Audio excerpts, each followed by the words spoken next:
Okay, good morning. Ayin Beis, volume 3. We're on page 1360. The last parentheses in the first paragraph on 1360. So,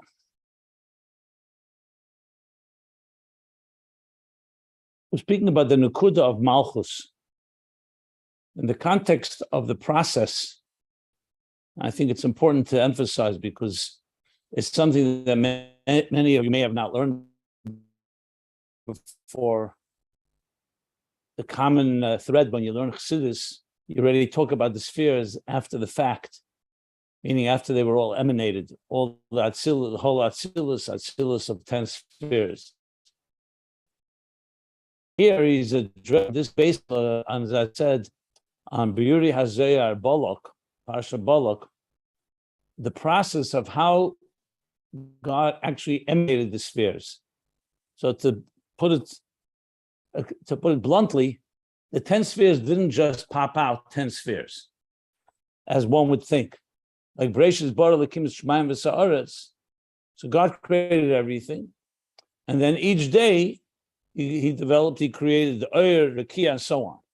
Even there, we're told that it was all created in one nucleus, and then in each day, in other words, the first day, everything was created in one seed or one nucleus, and then each day, God extracted, so to speak, the creation of that day. But when it comes to the 10 spheres, it's also that they did not all come in one shot. They come in stages. And the words of the Kisra Rizal, as quoted the Biuri Hazayar, here he only quotes from Z'A and Malchus, but it really begins, he says that the first thing, actually I have the language, I'm going to read it inside. I'm reading from Biuri Hazayar from the Tzemach Tzedek now. But he says like this, that it says in Eitz Chaim, that B'tchilas binyan Atzilus netzalu gimel rishenis. In the beginning of when Atzilus was structured, was built, remember Ishtalshus was built, even though it's not in actual time, but it's conceptual time, which means there's a process. Ak precedes Akudim. Akudim is 10 energies in one container. So you see right away there, just like the development of a child, you don't have suddenly a whole full-blown child until it goes through 9 months of gestation, of pregnancy, of the fetal development from one cell that multiplies and splits, and then splits again and again and again. So the same thing here, after Toyu, where the energies and containers were, their tension causes them to shatter and cause them to, the dissonance between them. In Tikkun, there's the Binyan HaAtzilus, he says, Netzolu Gimel Rishenis, that first Netzolu, the three top ones. And what are they? Hainu Keser Chochma Bina. And I kept saying Gimel Rishenis is either Keser Chochma Bina or Chochma Bina Das. But here he explicitly says Keser Chochma Bina, Atzilus, B'chol Yud Tzviris. That's the expression. So the first thing came the Gimel Rishenis. And the Tzemach Tzedek explains, the Shena Leimer, Shepatzuf Abba Netzel B'Yud Tzviris, that Chochma, the structure of Chochma, emanated as 10 spheres, made up of 10 spheres. And the same thing with Bina. So they emanated actually as full-blown entities, Chochma with Chochma of within Chochma, with Keser within Chochma, Chochma within Chochma, Bina within Chochma, all the way to Malchus within Chochma. Okay. And he says, and for sure, Keser included all the 10 within it. Then, Z'A loy netzal ki'im vov k'tzovis. Midas, the midas of Z'A, that they emanated not with 10 parts in them. In their root, they emanated only as 6 facets, the 6 midas. And what about the Gimel Rishenis? We know that every sphere has all 10. Here, it didn't come in its original state. It's an original state that's only 6 facets. And the Gimel Rishenis comes afterwards, B'Sei Tesvus, which means like an add-on, an addition. That was the process. Okay. Then he goes on and says, yeah, Malchus only emanated as one point. So actually, it's like three different stages here. The Gimel Rishenis, Keser, Chachma, Bina, all came with 10 spheres within them initially, at their root. And what is ever added to them is only through Avodah, but it's not the 10 spheres. Z'A is 6 facets. And the additional Mochin comes as an add-on. Malchus is only one Nakuda Achas, which is what? Keser. Only Keser, Malchus, the Rotzen, and the 9 other spheres within Malchus come afterwards, beside Tesvis. Now, the Rebbe Rashab quoted this, but much more brief, much more in brief. Let's spell it out, talking about here. Then in the parentheses, the Tzemach Tzedek continues and says, and what's the difference, and Afkusa, what's the difference between Shade, Tesvis? How's the connection here? Can you hear me well? Is there a problem with the sound or the... So far, so good. Okay, good. And he brings here what the Rebbe Rashab brought in one line. He says the difference is that which comes beside Shadish, Einim Mistalik Le'elam. Something that is intrinsic. In other words, for the Z'A, the 6 facets, the 6 midas, and for Malchus, the Nakuda, no matter what happens, that never is removed because that's their inherent state, that's their intrinsic state. What comes b'sei tevis mistalik be'esachet. When there's a sin, that causes a pagam, that causes that the tesvis is removed. So it's like basically saying that let's think on a biological, on a medical level. There's something that always remains intact, even when there's a disease. But the other elements that were added on to each of these spheres, Z'A, the Gimel Rishenis, and the 9 spheres within Malchus, that can be concealed or removed due to a sin. But the Shadish does not, is never removed. And how does this tasteless come? How do we add it? So in Ayin Beis we learned that either comes from Z'A, is mashpi into Malchus, or through Avodah of Tachtenim, the Neshamas below, which we're going to learn later. So I just wanted to spell that out, though we've been learning it, but spell it out specifically. So the discussion has been about what is this Nakuda of Malchus. So basically he said that Nakuda is a concealed state, because it's only one point, but within that it's rooted in the level of Atzmus Ein Sof that's higher than Giluyim. That was what he explained on page 1358. Then he continued to say, you have to say in Malchus there's also Oyer V'Keli, there's an Oyer. However, the Oyer is only for its own needs, because it's in a state of absorption, like a child that's only nursing, that's only for its own needs. It's not in the form of Hashpah. Z'A, on the other hand, is a Mashpia. So those Z'A is also a Makabel, and that's specifically through the Gimel Rishenis, as he explained. It also receives and absorbs, but it's also in a form of Hashpah, because it manifested with 6 facets, which what he said, that it's Nechaz.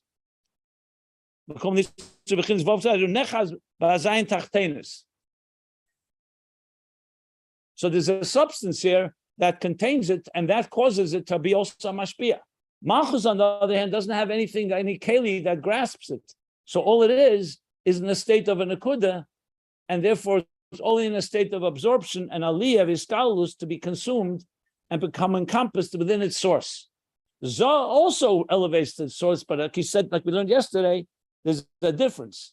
In Z'A, the etzem aliyah is different in the fact that its nature of an effect is to go to its cause. It wants to go back to its source it's drawn to its source in order to receive from it. Malchus is drawn to its source not to receive from it, it's because it doesn't feel adequate, it feels distance. So its aliyah is complete absorption, hiskalulus b'mikede, not just lekabel b'mikede, not just to receive from the source, but to be completely encompassed in it. So bottom line is Nekudas Malchus, even though it has a Oyer V'Keli, but they're both on hashpah, but only on Kabbalah, only on receiving. That's what we learned. Now we're going to finish this paragraph, the last parentheses. Any questions? I'm happy to take any questions before I read on.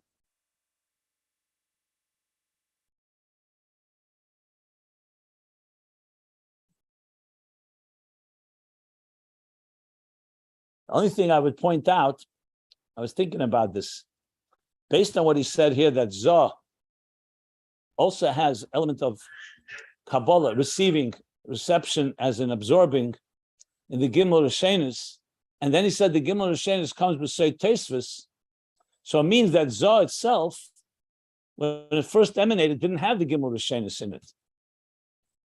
So therefore, then it was only there to be mashpia.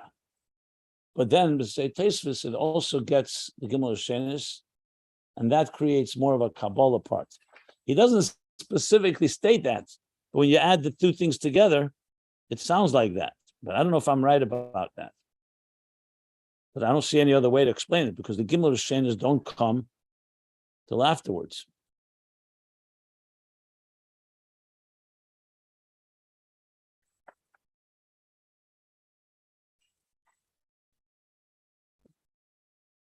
Okay.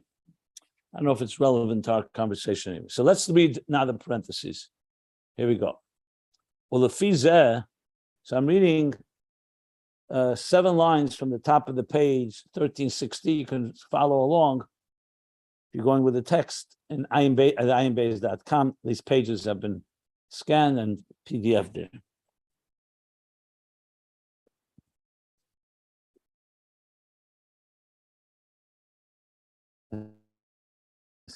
So let's learn Ayin Beis. So here's the Rebbe Rashab is going to add now a point.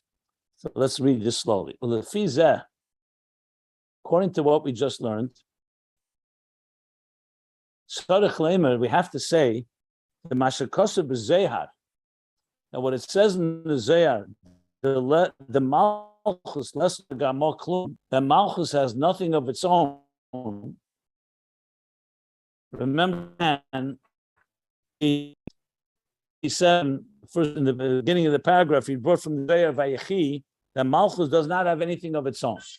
So till now, how we understood was that Malchus has nothing of its own, and what it receives, there are two interpretations, either from Z'A, like from the moon receiving from the sun, or like the king receiving from the nation. In other words, from the Mata, from the Aveda of the Neshamas, that's what fills up Malchus, because Malchus has nothing of its own. The Rebbe Rashab is now going to, based on everything we just learned, says like this, that you have to say that what it says is Malchus have nothing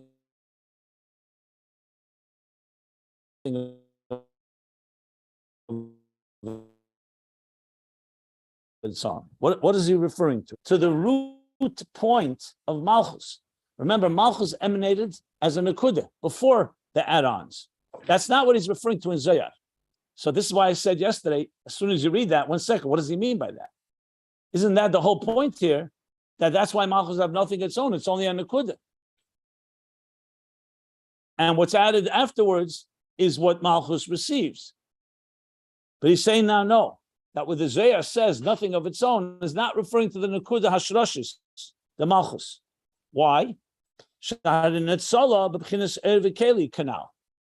Because even though it's a Nakuda, but it did emanate as a Eir and a Keli. He said that explicitly at the bottom of page 1358. Only this is that Eir for itself, meaning like a child that's just nursing to sustain itself, to get sustained. And the Keli is eligible that it doesn't really, it's not for Ashba, it's all about like a flame without a wick. So there's an Eir and Keli, because there is a Nakuda. You can't say that nothing happened. So he apparently saying, I'm saying apparently because I'm not clear of what the pshat in this parenthesis. I'm telling you at the outset. So I'm working it. Let's work it through together. I want to first read the pshat, and then we'll try to analyze what he's trying to say here. So he's saying you can't say it's the Nakuda Hashrashis, because the Nakuda Hashrashis Netzala b'chinas Eir v'Keli. which seems to suggest you can't say it has nothing of its own. It does have something of its own. The Eir and Keli of Malchus, the Nekuda of Malchus.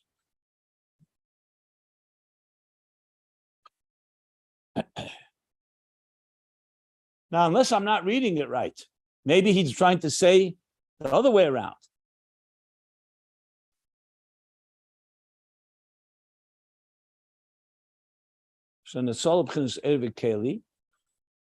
Anyway, let's read on and let's see how to figure this out. Rak. So then what is this lama kamo klum referring to? When you say it has nothing of its own. So he says, remember, Malchus then is built up with 9 spheres that are not coming from itself, it's coming from outside of it. So he's saying that that's what it's referring to. So the Z'A is saying Malchus has nothing of its own when we're talking about the 9 spheres that are added. We're not talking about the Nekuda of Malchus itself. There it does have something. What is the something on Nekuda? To be a makabel. The 9 spheres, it's not on its own, it's coming from another place as an add-on. That's what he apparently is saying here. Now that may be, so let's continue. And the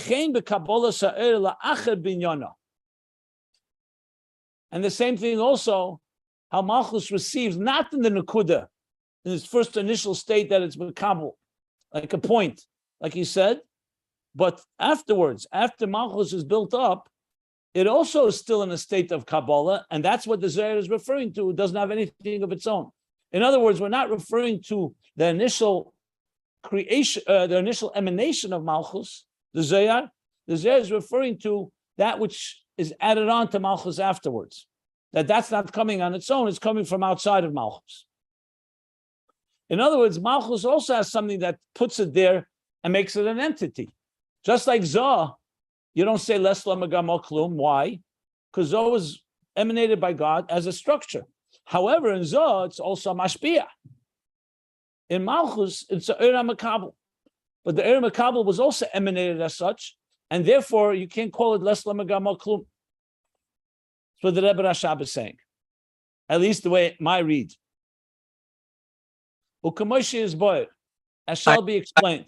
I think it's easy to understand if Hold on. Let me finish the parentheses and then go, because you may find it easy. I don't find it so easy, but let me just finish reading it,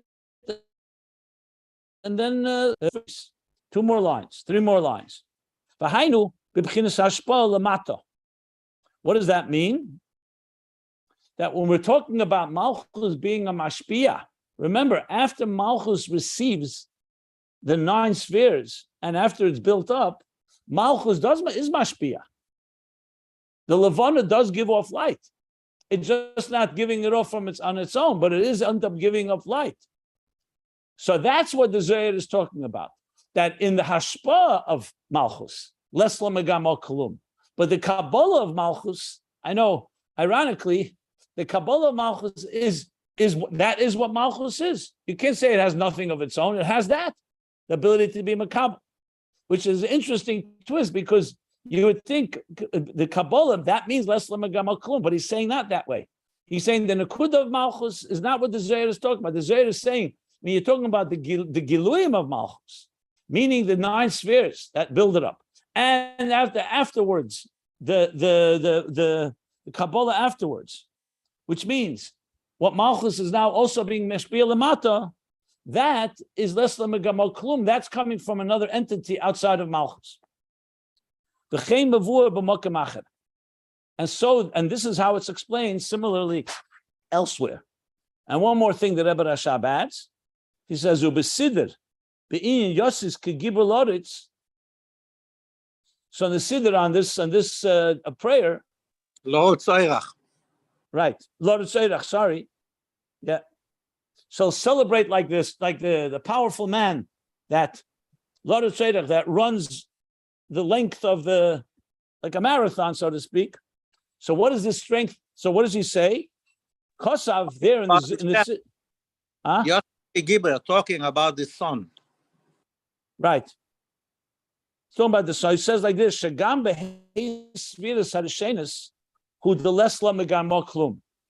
So there he speaks about that the levana, the moon, even remember the moon, once it's filled up, it also has all the spheres in it. So he says that also the top 5 spheres, meaning from all the way through Kesser, Chachma, Bina, Chesed, Gvura, Teferes. Then there's Netzach, you say, no, I'm sorry. Kesser, Chachma, Bina, Chesed, Gvura, sorry. The first 5 levels of the moon, he says the first height, the top, the Heisviris Sadashenis, who the Lesla Megamo Klum.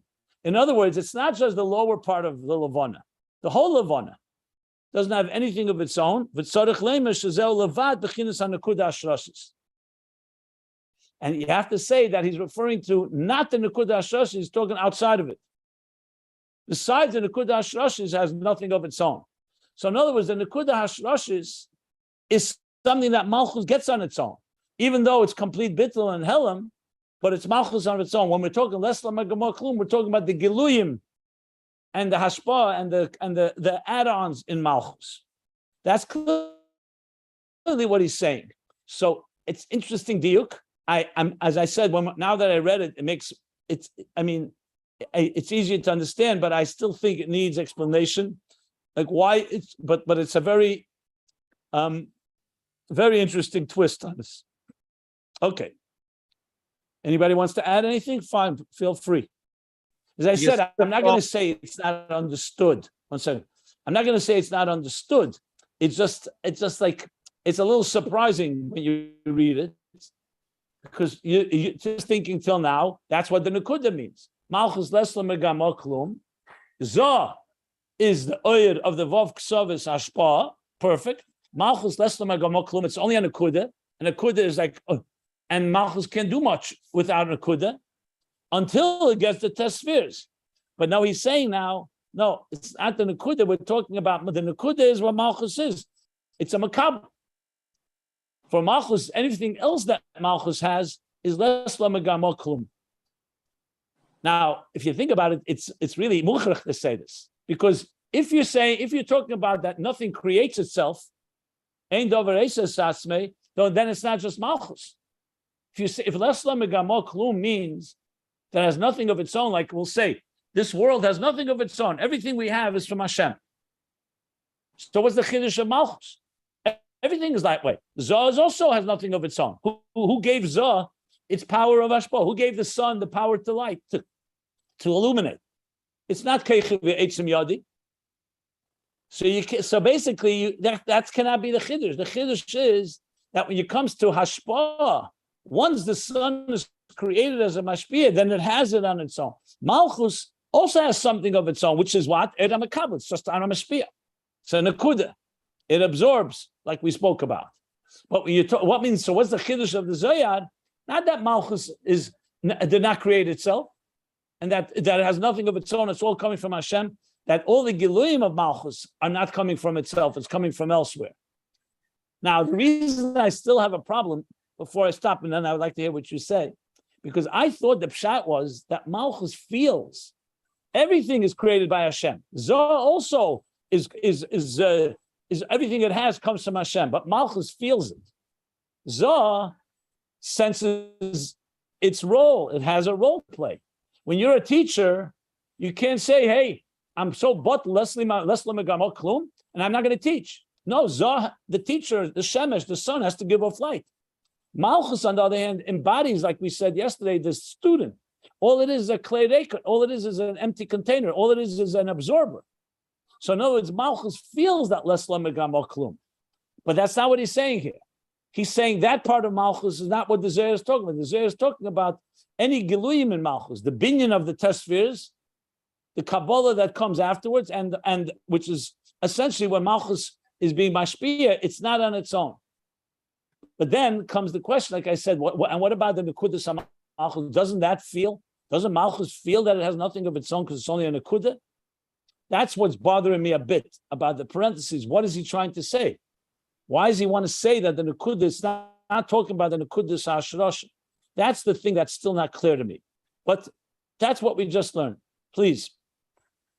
Shleimah, go take it away. Two things. Before you said, But you heard what I said right now, right? You heard my dilemma here. Yes, you explained it very well. Two things. Before Go you ahead. said you have a hard time with reading it. I think there's no hard time. No. I agree. The reading is pretty clear. Now that I read it slowly, I agree with you. That what he's saying is very clear. He's not talking about the Nakuda. He's talking about everything afterwards. So I agree. The reading is clear. Go ahead.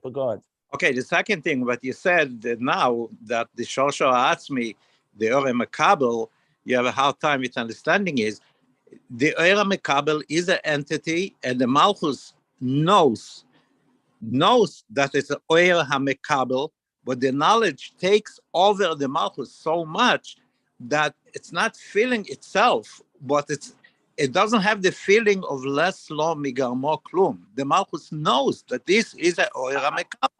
It's what you're saying makes a lot of sense.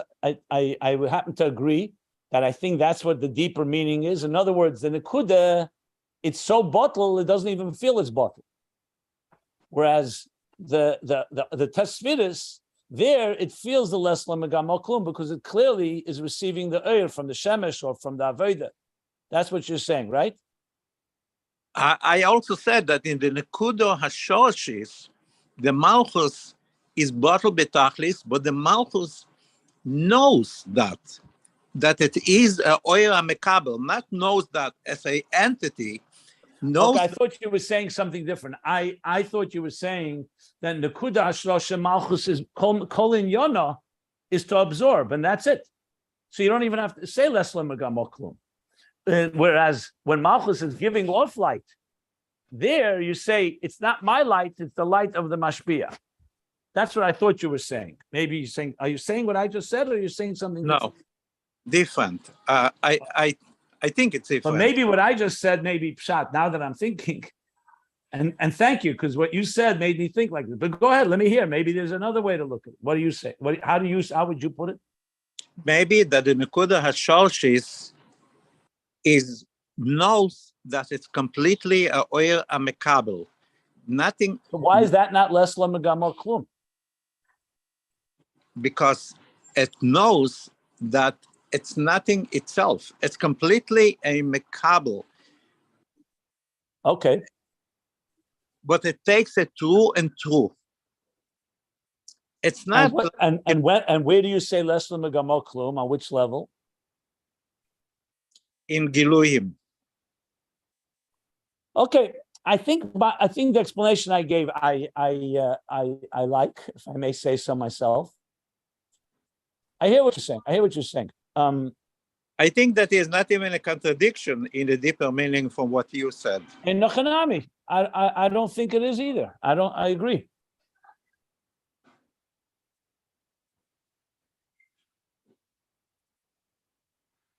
I think to use a practical example maybe would be like this.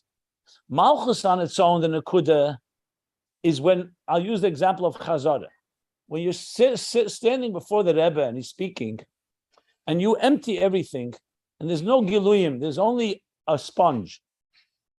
Only a sponge, a sfug, yeah? Sfug. Sfug, we call it sponge. Which means all you're doing is absorbing. So that's the Nakuda Hashroshis of Malchus. It knows that all it is here is to receive and absorb. And as a matter of fact, it's all about hiskalus b'mekede. Like he said, a Nakuda, that's at Samoyin, and a Rotzei, the hiskalus b'mekede. That's all it is. Then there's the next step. You're told, Malchus is told, now you need to be mashpia. You're a levana, and true, you absorbed, but now you have to give. The night has come, and the levana has to shine by night. Levana can't say, I have that all I am is a macabre. No, you have to give light. Eira levana, lahoyer, sa'aretz, by night. Balayla. So here, and levana, whose whole inyan is being a macabre, suddenly has to be mashpia. So here's as the Zoyad, that the levana knows, I'm mashpia, not what I have. Less lamegam klum. I don't have anything to give. Whatever I give is coming from my teacher, or is coming from my mashpia, or coming from Avodah Lamata. However you explain it. Correct. That's what I think he's saying here. You feel that you have to be a mashpia and you have nothing what to give. So there is a oil here. Whereas in the Nakuda, you're not even there yet because your kol inyone is iskarlus b'mkere. It's kol inyone is makabel. Yeah, I think that's what he's saying. Yeah, that's good. Very interesting. He doesn't say it in such in practical terms, but he definitely, at the end of the day, that's what he's coming to say. It looks like. Does everyone get this? It's a little. Some very delicate chassidus here, but it's sounds right. He is saying netz lo b'chinas oyer v'kli. That means in the darga, that in the giluyim, that she has to mashpia and she feels that she has nothing but to give. No. I think oyer v'kli is talking about the nekuda, not about the giluyim. I am not okay. I'm not sure. I think that the oyer v'kli. Yeah, for sure. That's for sure. That, in other words, it's in Yone. In Yone is Nukuda. Like just like Z'A, the Eir V'Keli is in Yone Hashpa, in Nukuda Malchus, in Yone is Kabbalah. He said it clearly. If you look at the bottom of page 1358. Zois Vade Shenukuda Malchus Yeshba Ershari Netzol B'chinas Eir V'Kli. He's for sure talking about the Nukuda. Kemoi kol asfiris, he said, Shenetzlo B'chinas Eiros. Kemoi kenu B'chinas Malchus. So that's why I think that this oil v'kli is... No. He means the Nakuda. That's the raya. That's not, you can't say less than Megamot Klum because it is an oil v'kli. I'm sure that's pshat. I don't think that's debatable. Okay. Let's see if anybody else has any questions. Now that you and I figured out Rab Shlomo, let's see if anybody else has any. Very interesting. Very interesting.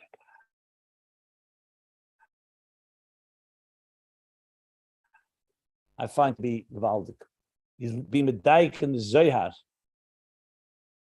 And it's not what you usually would think. You know, on your own, you wouldn't think of it this way. Yeah, that's the Megamot Klum again, because it's bottle. But no, it's deeper. Yeah.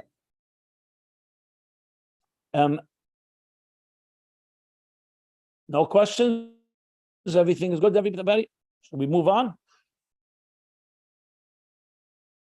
Okay. Yeah, the last example I gave, I think, works well. The teacher, the student in two different forms. So I'm going to continue to the next paragraph, unless somebody wants to comment or ask something.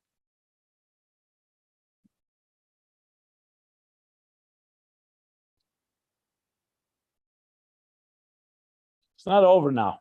It's getting a little more intricate even now. So next paragraph. V'hinei nizbar le'il b'shem haramaz. So he's referring to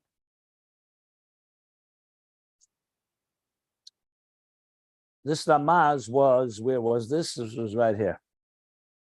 On, I think it was the bottom. 1 second.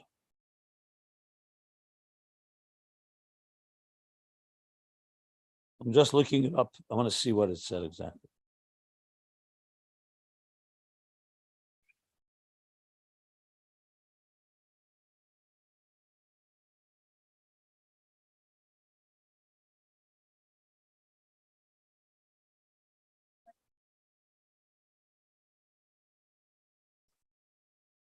For some reason, I thought it was on top of,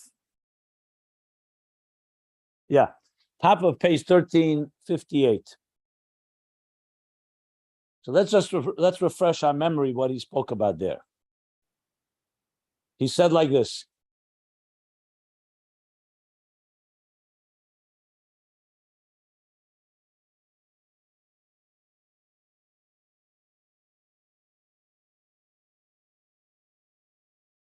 So he said like this, that Malchus emanated as a Nekuda Achas, Helem, I'm reading on top of page 1358. On the post of Vayivan Asatzela, that Sela is Shcheira Nivanova, because I am dark, a Helam, and the Sefer Hadras Mela b'Shem Ramaz, that since Malchus is a Seid Nekuda Achas, it's called Sela, and that's when it's Shcheira Mamish. But then why is it called beautiful, Nova? Ki Yechele Nekuda Zu Lamed Ponim Al Ponim, Ponim B'Ponim. Because Malchus has the capacity to stand face to face with Z'A. So initially it's a Nekuda, it's dark, but it has that capacity. The Rebbe Rashab is now going back to that and is going to explain what that means in context of what we've learned here. Because so far we've only learned about the Nekuda of Malchus. We haven't really talked about the binyan of Malchus. I mean, he referred to it now in the last parentheses, but we've not talked about Malchus as it expands and grows. We talked about the very Nekuda of Ashroshis, how Malchus is at its root, how it emanates. So he says, in his Barle Il B'Shem Ramaz, on top of 1358, the B'chinas HaNekuda Hashroshis the Malchus, that this root, Nekuda, point. So it's a point that's the root of of Malchus. Yechel Lamed Tomid Pon Meponim Im Hazah. It has the capacity to stand face to face, meaning equal stature, with Z'A.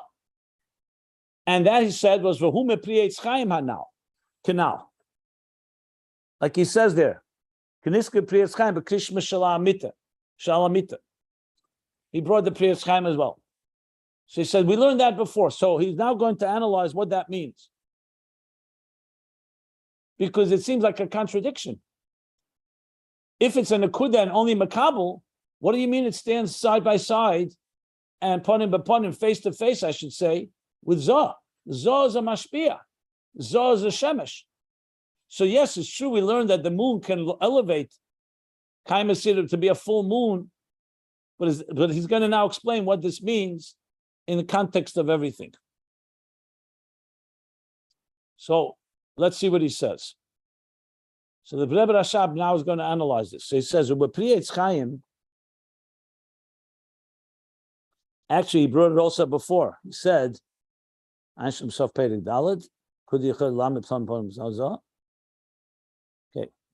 So he's now going to bring, he says, one second.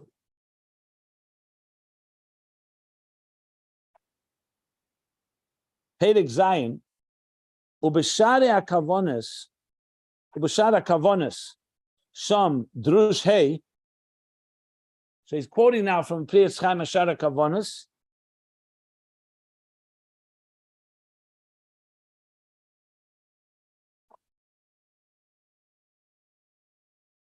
Dalet Hey is Drush Hey.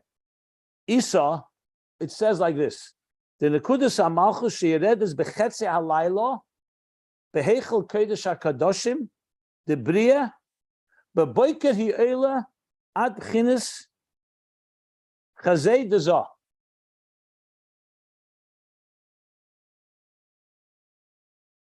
Umekabelas b'chinas arashima de mochin shalo, v'nasim la mochin. Okay, let me translate. So this is straight from Kisvei Rizal, so somewhat cryptic in the language of Rizal, very Kabbalistic, but we read it slowly and we can understand it a bit. He says like this, that the Nekudas HaMalchus, this point of Malchus that descends B'chetzi Alayla, at midnight. So the moon shines at night, Malchus at night, that's its domain. So it descends by night, middle of the night, behechel kodesh hakadoshim, in the chamber of the Holy of Holies, the Bria. Because remember, kodesh hakadoshim of Bria is keser chachma bina of Bria. Kodesh hakadoshim is 3 levels. Kodesh is 1 kodesh, and kadoshim is 2. So it's kodesh kadoshim. We learned about this, the kachab, the gimel rishenis of Bria. So malchus of Atzilus at night, which means when the light goes out, which means when Atzilus is somewhat in a slumber mode, and you don't have all the Giluyim of Atzilus, you're already going into Tzimtzum, the Parsa. So Malchus, he says, the Nakuda of Malchus descends. This is what we say in Eshes Chayil. We say Vatokim Beit Laila. So with the lashon there is, what's the lashon? Vatiten teref leveso. Vatiten teref leveso, right? That what does the mother do? The Eshes Chayil, she gets up by night and prepares food for her home. So Chassidus explains that's what Malchus does at night, is preparing sustenance for Biyah. So he's saying basically that Malchus at night in the Nakuda descends into Bria, the Heichel Kedesh Kadoshim de Bria. And what happens in the morning? But Baker, this Nakuda Malchus, which came downward, in the morning, he Eila at Chinas Chazei Dezah. Then it returns to the Chazei, to the what's the Chazei? How do you translate Chazei? Chest. The chest of Zah. Remember, Atzilus, right? Yeah. Chest of Atzilus. Yeah. It returns to the chest of Zah. Now the chest, remember, there's Mochin, there's Reish of Zah. That's the Mochin in Zah. The chest of Zah is the Midas in Zah. Umekabelis bechinas harashimu the Mochin shalah. And this Malchus now receives a trace, an impression of what? Of the Mochin shalah. The Pashtus means of the Chazei of Zah.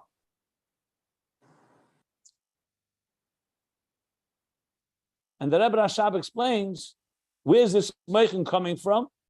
Shuma Mochin pnimim shenimshachu b'tfilah d'yom esmel. That the davening yesterday, the day before, so you have the day, you have the night, and you have the next morning. So where's the Mochin coming? The Mochin that was nimshach, the inner Mochin that was nimshach during davening and the day before.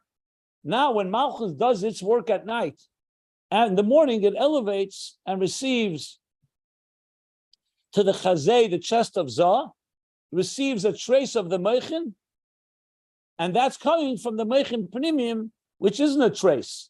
The inner intellect that came from the contemplation of the Tefillah the day before. Now, you're talking about, obviously, people who their whole life is about Avodas Hashem. So the davening of a day before affects the next day. You see, it's a whole process here. That's so far what he said. V'nasim lo Mochin. And this is what causes Mochin to be in Malchus. Remember, Nakudas Malchus on its own is just a Nakuda. Now we're talking about how it's built up. So when Malchus descends by night into Biyah, then afterwards in the morning it elevates to Chazei of Zah, where it receives the Mochin, and this becomes the Mochin of Malchus. So now Malchus also has not just the pure Nakuda, which is just, let's say, Maisa B'Poel, or just the Keser, the Rotzen that we spoke about. It's Bittel, but it also has Mochin. So Malchus has now also been filled up somewhat with Giluyim. In this case, Mochin. Obviously, it's Mochin within Malchus. And this, the Pri Etz Chaim, this is Tefillin. V'hu inyan Tefillin shel yad. This is the Tefillin that we put on the arm. She'neged halev dezah. Where is the arm? The Tefillin is connected to Chazei, the heart of Zah. Bechinas Chazei dezah. So now he's explaining that's the purpose why we put on Tefillin on the hand, because the hand is basically, the Tefillin is referring to Malchus receiving from the Chazei of Zah, from the lev of Zah, the heart of Zah. That's the Kavona, that's why Shtar Tefillin. Arizal is explaining what happens when you put on Tefillin.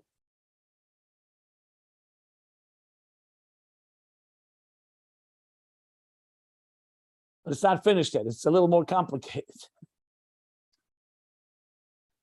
Let me just read one more line to complete the picture, then we'll explain more. Malchus he bechinas Tefillin shel Rosh. What does that mean?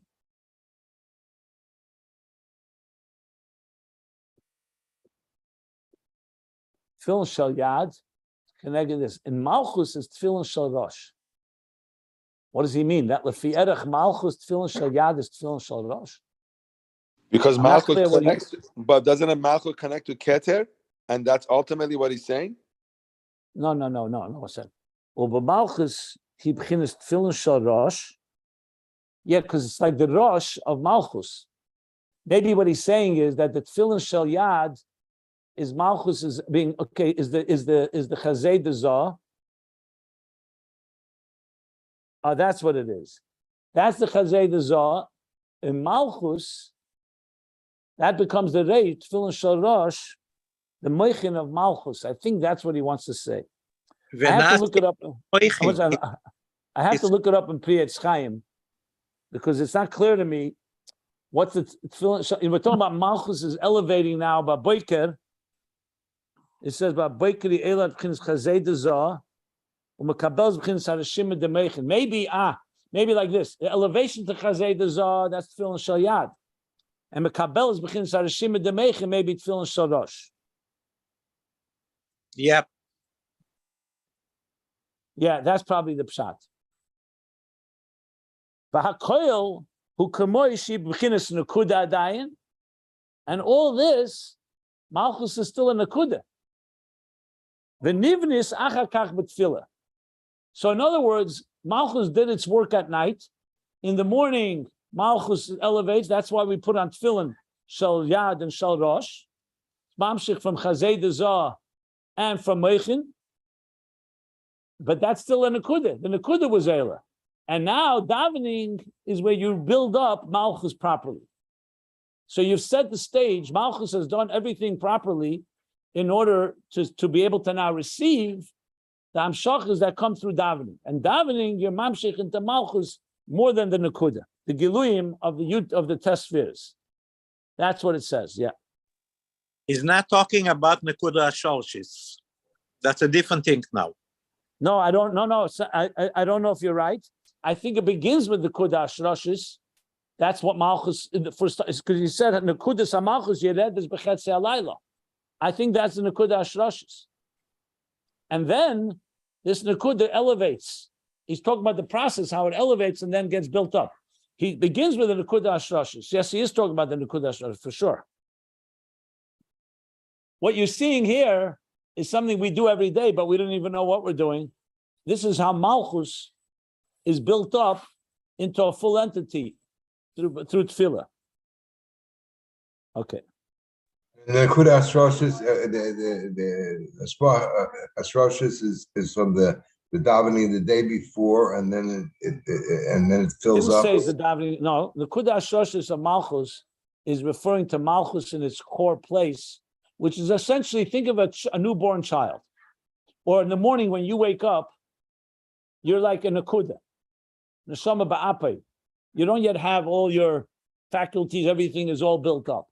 You start off like a child, and that child has to be built up into a full entity.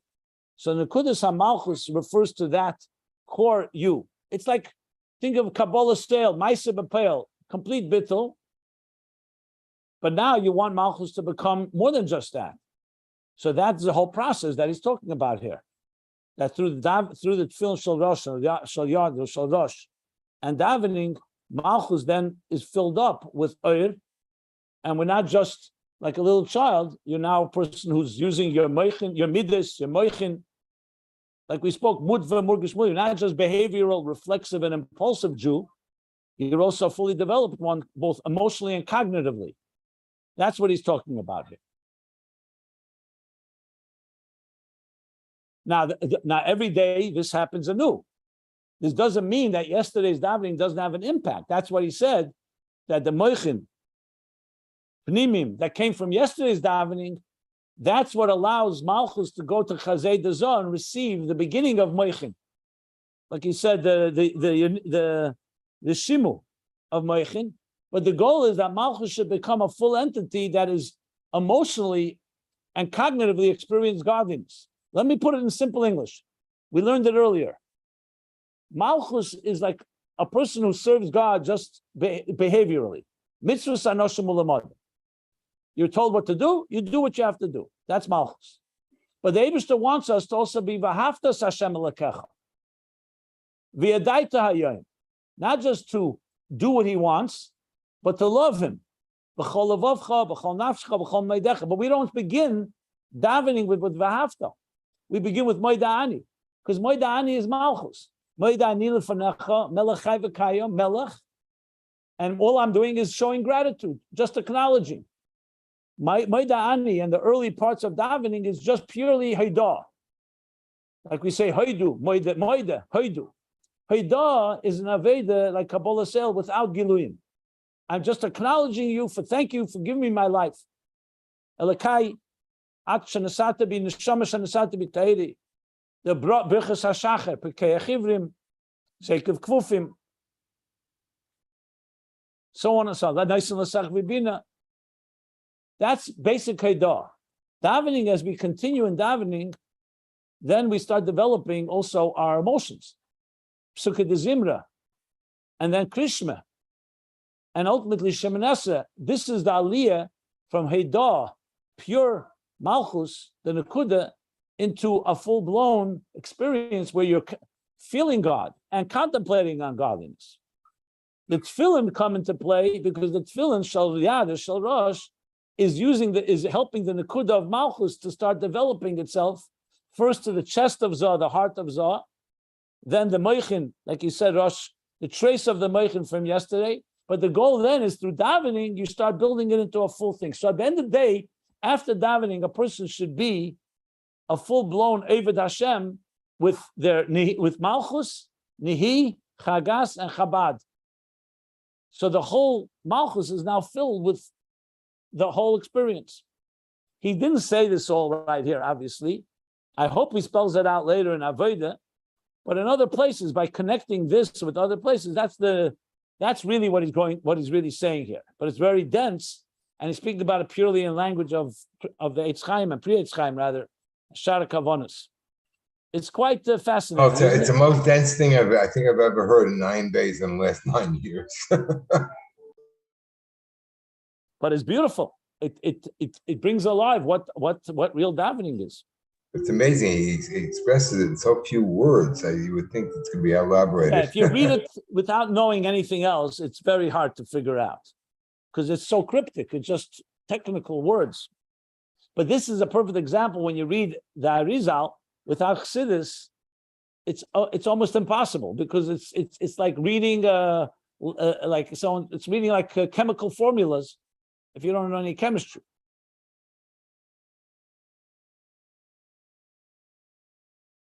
I think we'll stop here. This is enough to absorb as it is. But that's what he's doing now. He's explaining essentially how Malchus is becoming ponim b'ponim with Z'A. Beautiful, really beautiful stuff. But I have no doubt of the Rebbe Rashab. This is still volume 3.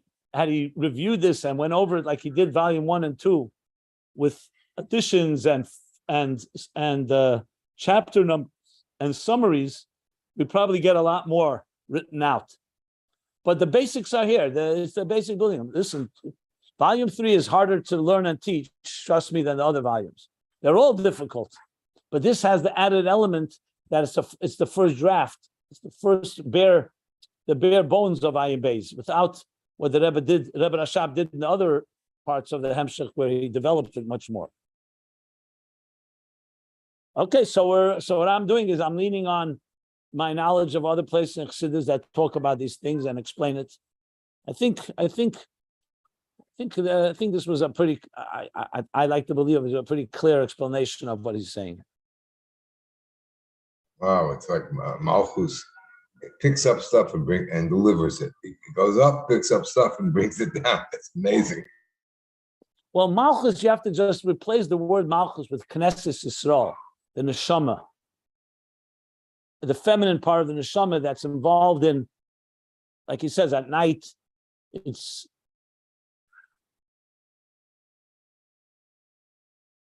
I know most of you will say, 1 second, my Malchus at night is putting at night. Repeat the last sentence. I don't know if it was me. I didn't hear the last sentence. Malchus at night. That sentence. No, it was most choppy. people say I that couldn't by hear me, anything. I'm asleep at night. I didn't know this is happening,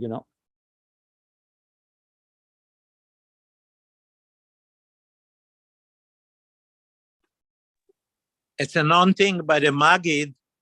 There were nights that until the midnight he was not able to go in. There was a guard. Even that the Alter Rebbe one time was very desperate, he needed to come in, and there is a nusach that the guard said nobody could go into the Maggid, but the Alter Rebbe was desperate, so he told him, "Come midnight. Midnight, the gates are open, but you need a lot of courage to go in." And the Alter Rebbe came in, and he saw on the Maggid's face all the dargis from the Forditzin to Begilui. He told us to Tzedek, he tapped him on his back, he said, "Mendel, he saw it clearly, all the dargis." Beautiful. Yeah. Beautiful.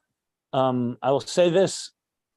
I have to look it up a bit, but it could also be that Malchus going down into Biyah is actually, that's what happens when we go to sleep. Because everything, all the koiches go into Durmita, we call Durmita the Z'A. They go into a type of slumber.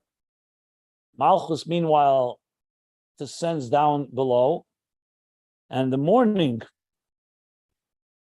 even though I said Petit and Teref Lebesi, it doesn't bring that here.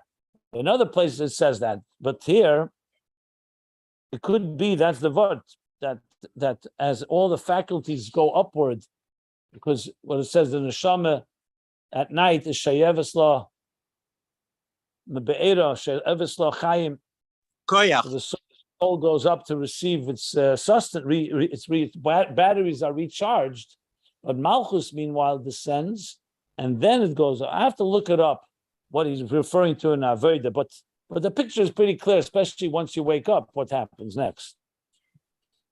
We learned that a long time amazing. ago, Reb Simon, in Tzadik Daled, about the Malach, the Sechvi, that it's rooted in yeah, a but Chatzeis Laila, right, exactly. That's the Heg Vuris on the Seder by Chatzeis Laila, right.